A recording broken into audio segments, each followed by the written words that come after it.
ನಮಸ್ಕಾರ. ಇಂದು ಭಾರತದ ಉತ್ಪಾದನಾ ಕ್ಷೇತ್ರವನ್ನೇ ಬದಲಾಯಿಸುತ್ತಿರುವ ಎಂಎಸ್ಎಂಇ ಸಸ್ಟೇನಬಲ್ ಝೆಡ್ ಪ್ರಮಾಣೀಕರಣದ ಬಗ್ಗೆ ತಿಳಿದುಕೊಳ್ಳೋಣ. ಶೂನ್ಯ ದೋಷ ಮತ್ತು ಪರಿಸರದ ಮೇಲೆ ಶೂನ್ಯ ಪರಿಣಾಮ.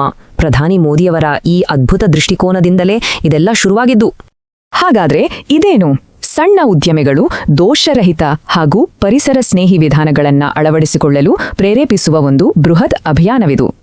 ಸಂಜೀವ್ ಸೆಹಗಲ್ ಹೇಳುವಂತೆ ಝೆಡ್ ನಮ್ಮನ್ನ ಕೇವಲ ಉತ್ಪಾದಕರನ್ನಾಗಿ ಮಾಡುತ್ತಿಲ್ಲ, ಬದಲಾಗಿ ಭಾರತವನ್ನೇ ವಿಶ್ವದ ಕಾರ್ಖಾನೆಯನ್ನಾಗಿ ರೂಪಿಸುತ್ತಿದೆ. ಇದರ ವ್ಯಾಪ್ತಿ ನಿಜಕ್ಕೂ ಬೃಹತ್ತಾಗಿದೆ. ಆಶ್ಚರ್ಯ ಅಂದ್ರೆ ಬರೋಬ್ಬರಿ 8.7 ಲಕ್ಷಕ್ಕೂ ಹೆಚ್ಚು ಎಂಎಸ್ಎಂಇಗಳು ಈಗಾಗಲೇ ನೋಂದಾಯಿಸಿಕೊಂಡಿವೆ. ಇದು ಕೇವಲ ಬರೀ ಮಾತಲ್ಲ. ಈ ಸುಸ್ಥಿರ ಯೋಜನೆಗೆ ಬೆಂಬಲವಾಗಿ ಬರೋಬ್ಬರಿ 825 ಕೋಟಿಗೂ ಅಧಿಕ ಆರ್ಥಿಕ ನೆರವಿದೆ. ಬಹುತೇಕರು ಬ್ರಾನ್ಸ್ ಹಂತದಿಂದ ಶುರು ಮಾಡಿದ್ರೂ ಸಾವಿರಾರು ಉದ್ಯಮಿಗಳು ಈಗಾಗಲೇ ಅತ್ಯುನ್ನತ ಗೋಲ್ಡ್ ಮಟ್ಟದ ಸುಸ್ಥಿರತೆಯನ್ನ ಸಾಧಿಸಿವೆ. ಈ ಪ್ರಮಾಣೀಕರಣ ಯಾಕೆ ಬೇಕು? ಯಾಕಂದ್ರೆ ಇದರಿಂದ ಬ್ಯಾಂಕ್ ಮತ್ತು ಸರ್ಕಾರಿ ಸಚಿವಾಲಯಗಳಿಂದ ಭಾರೀ ಆರ್ಥಿಕ ಪ್ರೋತ್ಸಾಹಕಗಳು ಸಿಗ್ತವೆ. ಇದರ ಅತಿದೊಡ್ಡ ಪ್ಲಸ್ ಪಾಯಿಂಟ್ ಅಂದ್ರೆ ಸರಳತೆ.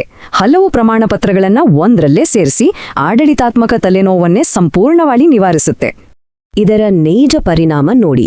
ಒಂದು ಕಂಪನಿ ತಮ್ಮ ವಿದ್ಯುತ್ ಬಿಲ್ನಲ್ಲಿ ವಾರ್ಷಿಕ 1.39 ಲಕ್ಷ ರೂಪಾಯಿಗಳನ್ನ ಉಳಿಸಿದೆ ಅಂದ್ರೆ ನಂಬ್ತೀರಾ?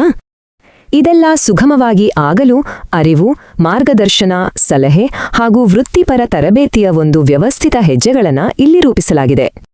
ಇನ್ನೊಂದು ಖುಷಿಯ ವಿಚಾರ ಅಂದ್ರೆ ಮಹಿಳಾ ಉದ್ಯಮಿಗಳ ಒಡೆತನದ ಎಲ್ಲಾ ಎಂಎಸ್ಎಂಇಗಳಿಗೆ ಈ ಝೆಡ್ ಪ್ರಮಾಣೀಕರಣ ಸಂಪೂರ್ಣವಾಗಿ ಉಚಿತ. ಆದ್ರೆ ಎಚ್ಚರ, ಈ ಕಾಗದರಹಿತ ನೋಂದಣಿ 100ಕ್ಕೆ 100 ಉಚಿತವಾಗಿದೆ. ಹಣ ಕೇಳುವ ಅನಧಿಕೃತ ಏಜೆನ್ಸಿಗಳ ಬಗ್ಗೆ ಹುಷಾರಾಗಿರಿ. ಝೆಡ್ ಮುಂದಿನ ಜಾಗತಿಕ ಉತ್ಪಾದನಾ ಶೈಲಿಯನ್ನೇ ಬದಲಾಯಿಸುತ್ತಾ? ಕಾದು ನೋಡೋಣ.